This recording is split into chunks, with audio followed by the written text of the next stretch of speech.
نحمده ونصلي على رسوله الکریم اما بعد۔ السلام علیکم معزز سامعین، آج ہم ایک ایسی دعا پڑھیں گے، اگر آپ اس کی ابن احادیث مبارکہ کی بہت ہی مشہور کتاب ہے۔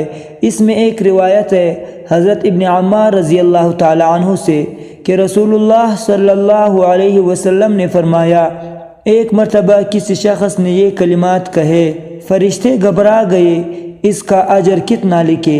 اس وجہ سے گھبرا گئے کہ اس کلمے کا اور اس دعا کا اور اس کلمات کا ہم کتنا اجر لکھے۔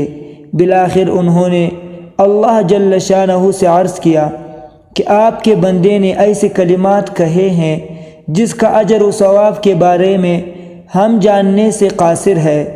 اللہ تعالیٰ نے باوجود جاننے کے پوچھا کہ اس نے کیا کہا۔ فرشتوں نے یہ کلمات اللہ جل شانہ کے سامنے دہرائے۔ اللہ رب العزت نے فرمایا، تم اس سے یوں ہی لکھ لو، میں خود اپنی ملاقات کے وقت اس کو اس کا اجر و ثواب عطا کروں گا۔ تو سامعین محترم، ایسے کلمات جس کا ثواب اللہ جل شانہ نے چھپا کر رکھا ہے اور اس کے اتنے اجر و ثواب ہے کہ اللہ جل شانہ خود فرما رہے ہیں کہ میں ملاقات کے وقت اس کو اس کا اجر و ثواب عطا کروں گا، تو ہم کیوں دن میں 100 مرتبہ، 50 مرتبہ، 70 مرتبہ، 30 مرتبہ، 10 مرتبہ یہ کلمات نہ پڑھے۔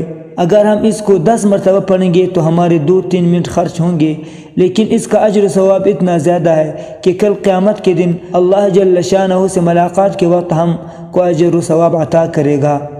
کلمات بہت ہی آسان اور مختصر ہے۔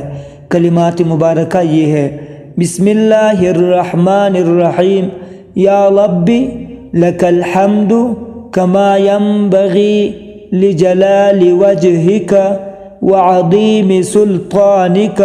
ایک مرتبہ پھر سماعت فرمائے، یا ربی لک الحمد کما ينبغی لجلال وجہک وعظیم سلطانک، یا ربی لک الحمد کما ينبغی لجلال وجہک وعظیم سلطانک۔